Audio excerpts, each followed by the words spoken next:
Oh, hello, Internet, and welcome to episode 40 of Verbal Graffiti with your host, Brian Glass, aka the B-Man, the People's Degenerate.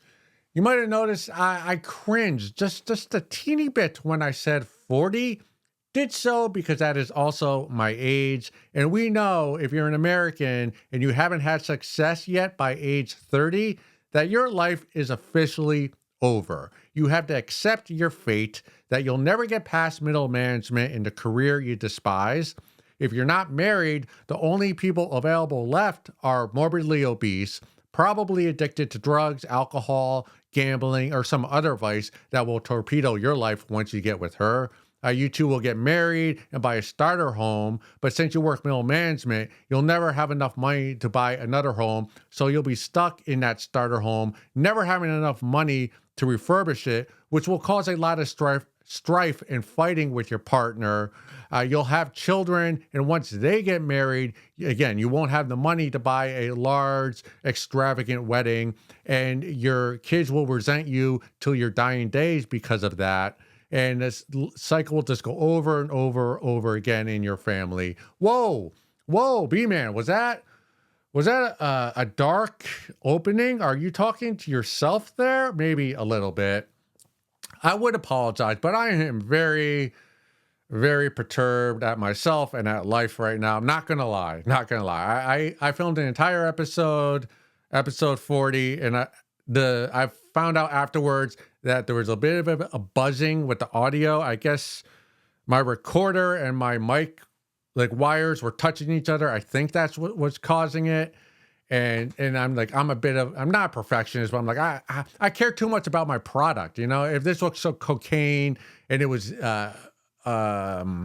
mixed with fentanyl, like I wouldn't give it out to the people. I'd make sure it was pure cocaine. Same thing with verbal graffiti. This is pure drug. It's not going to kill you. It's for enjoyment only. And that little buzz, it bothers me, and I know it would bother you. So I'm refilming the entire episode. Frustrating.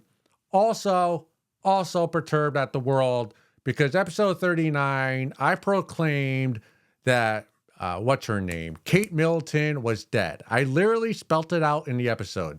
DEA dead, Kate Middleton dead. What happened the day after I filmed that episode? Kate Middleton walked out into the balcony of Buckingham Palace, I think, and waved to all the fans. She looked beautiful, especially for someone who has cancer. Just letting you in a little bit inside baseball here. I filmed the episodes a few days in advance. So that way it gives me time to edit the video, link up the audio that's not buzzing, and create reels. So I had filmed that, and then literally the day after Kate came out. Should I have put the episode out? If I was a professional, no, I wouldn't have. But I'm a comedian, and I think doing that whole segment, and then it turns out she's actually alive and came out like within 24 hours. That makes the segment even funnier that my conspiracy theory is wrong.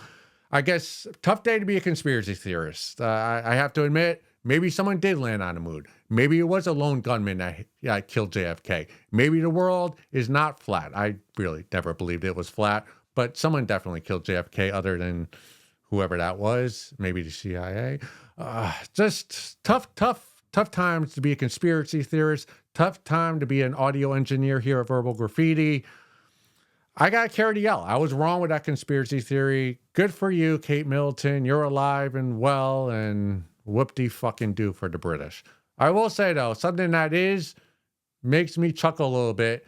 If you go today to what I mentioned in episode 39, the Kate Middleton missing subreddit, everyone there is furious with the Royals for not being truthful about Kate's whereabouts and her health. And someone like myself who enjoys history, that kind of makes me giggle knowing of all the things the Royals have done, that's what upsets you, not tracking Kate's whereabouts at all times. You might want to worry more about, I don't know, the colonization of half the world for nearly 1,000 years. You might want to be a little bit more upset about that. But yeah, I carry that out. It's on my shoulders heavily. Like always, my entire life, I have terrible timing. Pushing that aside, trying to get into a better mood now. On a brighter note, Verbal Graffiti is now officially a podcast. I got a RSS feed, I believe it's called. So now you can listen to just the audio in podcast form on Apple and Spotify. And I'm trying to get in a couple other forms or, platforms as well. But I think those are the main two that most people use. I will release it at the same time I do as the video podcast. So it will be released Monday, Thursday, 7 p.m. Eastern time, New York time zone. I didn't put it as a podcast, A, because I didn't know how to do so up till now. And B, I just assumed most of you watching this are deadbeats who are unemployed and are avoiding paying child support. So I didn't think any of you drive to work, but maybe some of you do. So if you do have to drive to work or get around, maybe it'll be easier for you to listen to Verbal Graffiti in podcast form. So yeah, go to Apple, Spotify, YouTube, all the social medias. We're everywhere. Tell people, link, subscribe, like, tell your friends, especially if they're busty and, like skinny, bald, white guys. I'd appreciate that. I think that's everything we get into before we can start the episode with the Reddit forums. Let's see if I have it open. All right, let's get into this next Reddit. I found this in the subreddit, Dating Advice. So the B-Man will give you some advice. Sorry for that. Fiance refuses to kiss me. My fiance, male, 32, refused to give me, female, 25. Okay, so that's a 7-year age difference, a kiss. While cooking dinner, I started to get stressed out and overwhelmed and needed something to ground me. I looked at him and asked for a kiss. This is normal, and he would typically give me a peck, just a kiss. But yesterday, he kept refusing, and I was confused. I asked him why, and he said he didn't want to because our stepdaughter, age 8, was there. She was on her iPad in the other room. But besides that, he gives me kisses in front of her all the time. She kisses me and I her. Lots of kisses. We have been engaged for almost a year. We also have a daughter together. This made me very upset and I told him, I don't know how to address this. We are engaged. Why didn't he kiss me? The B-Man, I'm going to be very direct. I'm going to keep it 100, keep it on the level with you, if that's still in vogue, those terms. Your fiance and soon-to-be ex-husband, and he will be your ex-husband within the next 3 years, is over your shit. He doesn't want to hear it anymore. Let's go over everything, okay? You're engaged for almost a year. You're living together. You call his daughter your stepdaughter. You have a daughter together with him. You're making dinner together. And now you're coming out, accosting him, accusing him of not loving you because he won't give you a kiss, or as you call it, a peck on the lip. You're acting like a petulant child. You're the one who deserves to be in the bedroom alone with an iPad, not in the kitchen. When I say your husband or soon-to-be ex-husband is over your shit, what I mean by that is you're being needy without being needy. And I'm not even sure how you do that, but you're doing it because you're asking him for nothing. A peck on the kiss, which is nothing. But when you do it over and over and over again, day after day, it becomes cumbersome. And it's like, enough with the peck on the kiss. Like if you're feeling stressed, like you say you are, is a peck a little on the lips, on the cheek, is that really going to relieve you of your stress? I think not. What you should have asked your husband, you're thinking, hey, I'm stressed out. Our stepdaughter, who's not really my stepdaughter yet, is in the other room zoning out on her iPad. So why don't you dick me down, pipe me down, take my torso, bend me out the window so everyone else can see me and fuck me from behind. That would be a real stress reliever. If you asked your soon-to-be husband of that, I'm positive. I'm positive he would lift up your dimply ass on the kitchen counter and give you a good dick down to relieve your stress.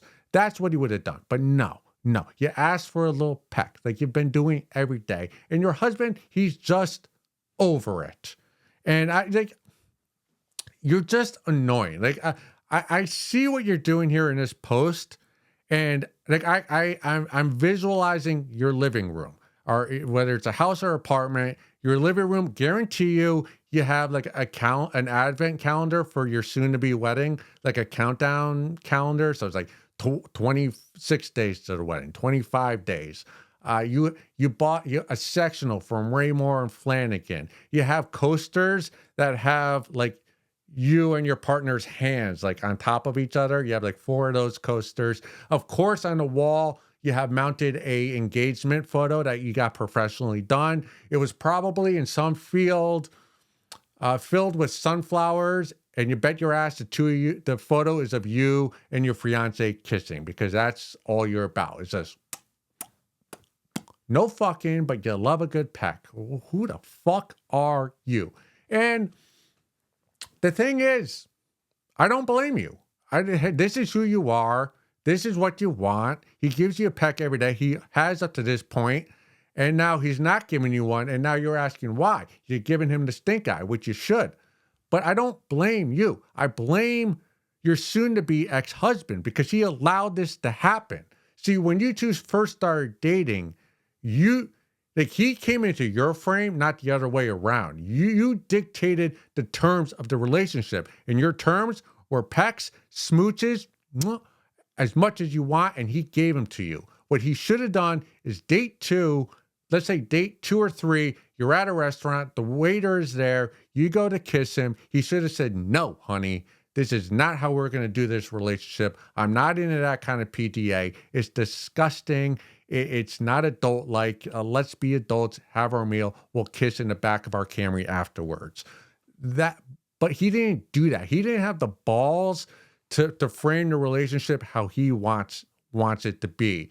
And the problem that's going to arise, which I think is starting to arise, is you can't respect your fiance because you're living a relationship through your window and not his, and you can't respect a guy if you're the one dictating all the rules. Since you don't respect him, that's why you're not asking him to, take your top off and bend you outside the window for everyone to see as he fucks you from behind. You're only going to allow a man you respect that you get the tingles for to do that. And since you're the one with the leash, you're the one walking your fiance, soon to be ex, around. This relationship is crumbling. It's talking about conspiracy theories earlier. It's 9/11. It's the two towers just vaporizing, falling at the speed of the way buildings fall. I'm not sure. I'm not a scientist, but this relationship, it's comatose. It's right now. It's in a coma.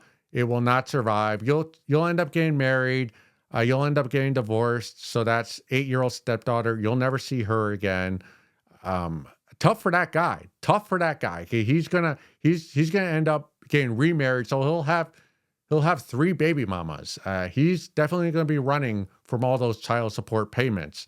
So he's probably gonna end up being a listener or viewer of Verbal Graffiti. But again, it's all I put the blame all on him. It's over. This relationship is over. You're going to go through with it because that's just the type of lady you are. I'm thankful I'm not either of you. Let's get into some photos.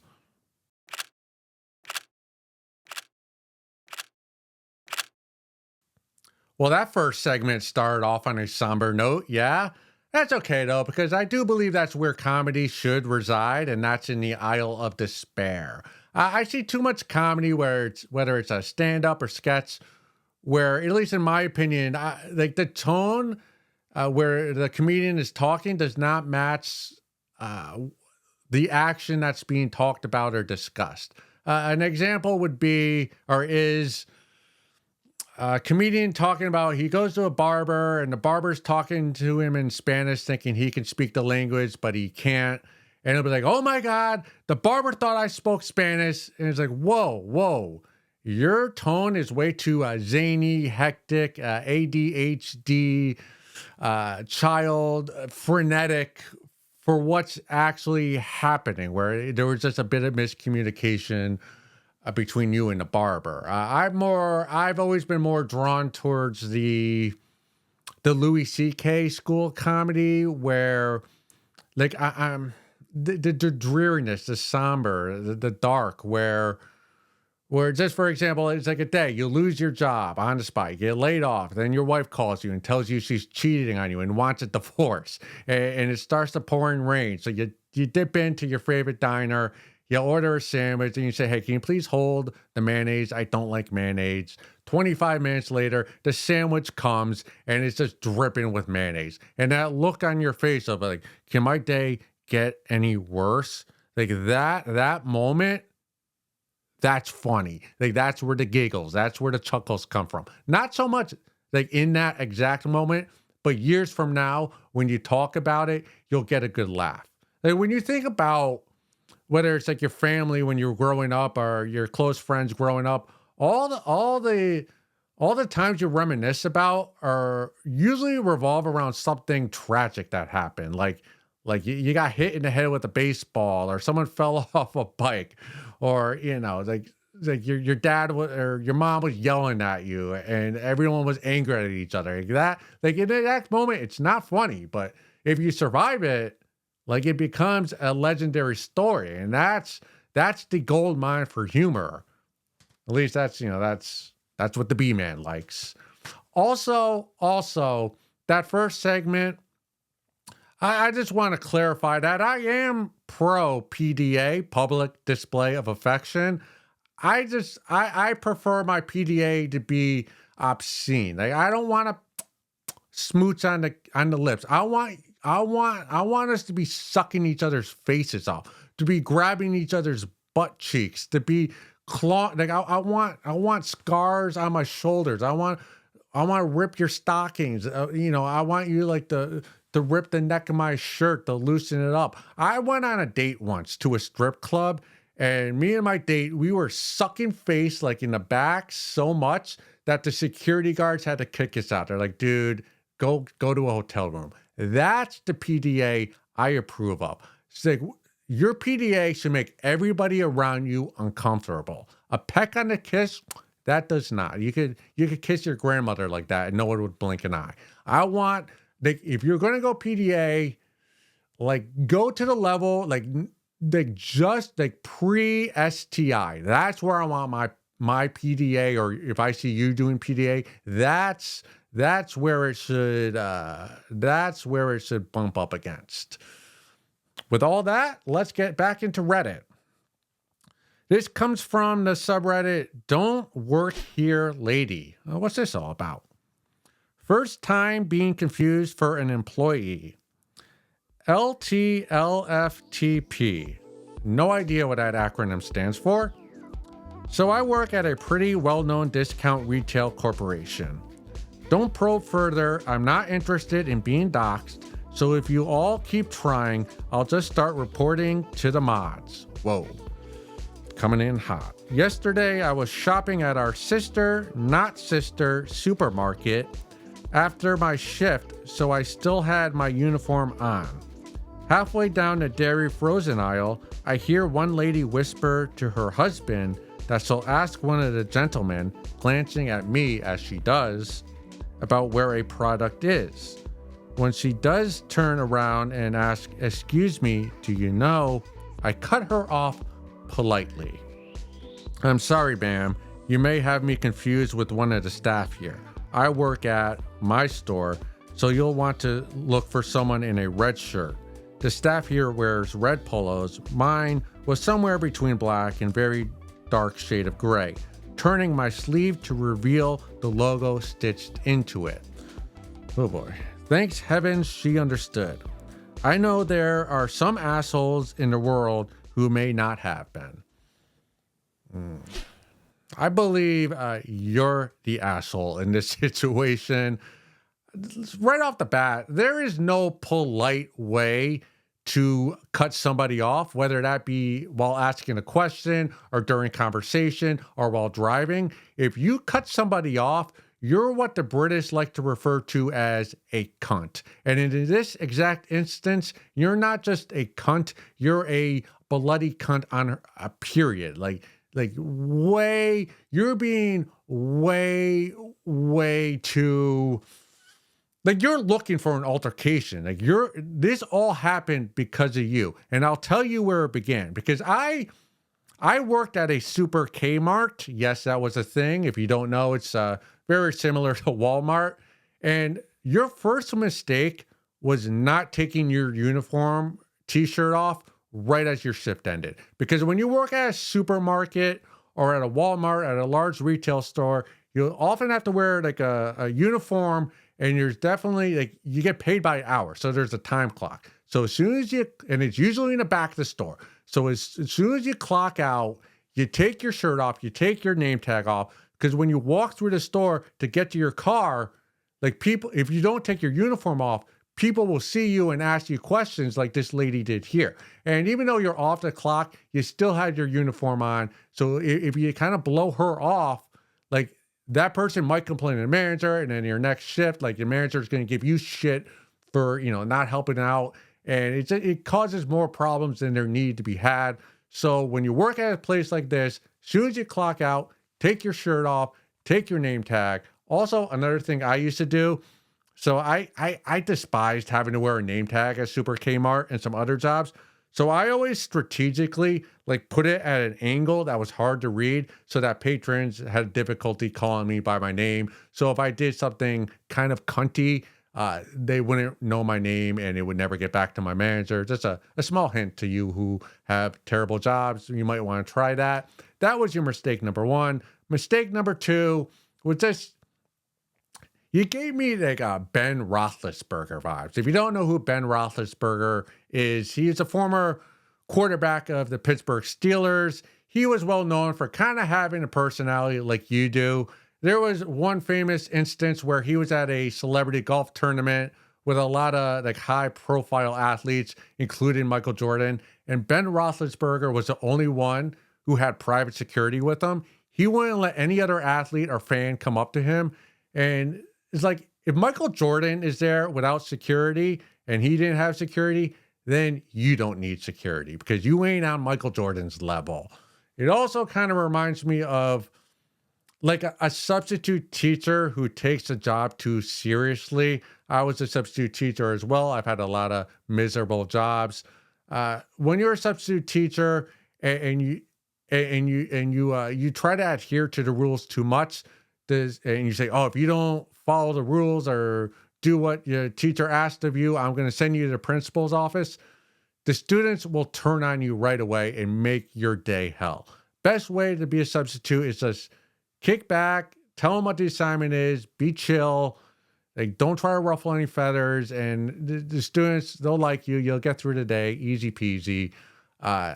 Because students don't respect substitutes. And I'm just going to tell you this right now. Nobody respects people who work at the supermarket. They'll say they do, but they don't. Nobody respects anybody who works at supermarket. So nobody respects you. You got to get over that. What I will say is, like, you should have just answered the question. I did some research. So the average size of a supermarket is 40,000 square feet. It's huge. And we all get asked questions like, hey, do you know where the milk or the cheese or the potato chips are? Like, even if we're not employees. And like, we all know how big the supermarket is. So we try to help each other out. So for you to be like, to literally tell her, hey, I don't work here, and then to show her your badge from the retail store you work at, that's a cunty move. You deserve, you know how they have those like slippery when wet signs up in the supermarket after someone's mopped it? You deserve to slip on that and break your elbow and be in a cast for 8 weeks, because that was a shitty move on your part. Especially, like, there were old geezers. Help them out. Help them out. Be a good Samaritan. Shame on you. I hope you get fired from your supermarket, sister, not sister supermarket. Hope you get fired from that tomorrow. And then the next job you get is like working at a car dealership where like you have to stand out front and hold up the sign that says, hey, free oil changes, come in, or free car wash, come in. And it's like 95 degrees, and they don't give you a hat, and you have a bald head, and then you get sunburn. You deserve that kind of pain, because just your behavior what was reprehensible in this instance. Lastly, I will advise there's another sadistic way you could have gone. Let me explain. There was a time I was doing stand-up comedy at the Elbow Room. It was a Friday, Saturday night. It's in a downtown area. I was out front chopping it up with a couple of the comics, and we were, for whatever reason, we were both wearing black, not planned. Lady comes up to me, hot babe, young, hands me her license. I was like, whoa, what's this? And then it hit me, like, oh, she thinks I'm a security guard, like the bouncer. So in that instance, I had a decision to make. I could politely go, hey, I'm sorry, I'm not the bouncer here. I mean, look at me, I got noodle arms. Or I could have played make believe. You know what the B-man did? I played make believe. I looked at her license, pretend I was a security guard. Looked at her license, let her in. Her next friend, there was like a group of 3 or 4 of them. They all handed me their license. So for a few minutes, I got to pretend I was the bouncer. I kind of, I bullshitted with one of them, like, oh, dude, this is a fake. He's like, no, it's real. And fine. I let him in. No harm, no foul. Went back downstairs, killed it on stage because that's what the B-man does. You could have done that. What you could have done, if they were asking for French fries in the grocery store, but oh no, and you could have sent them to the cat food aisle. And by the time that you could have fucked with them, so by the time they're there, the grocery stores, it's filled with everybody wearing Crocs, and they're overweight, and they're hunched over their cart, whatever it's called. And by the time they would never find you, and you would have gotten a good laugh out of it, and they would have been frustrated. But again, that's funny. That's despair. Maybe years from now, they'd laugh at that too. Probably not. But yeah, that would be my advice. Be a better Samaritan. You deserve to lose your job and break a bone because of it. Terrible. To you and everybody else, go suck a fat one.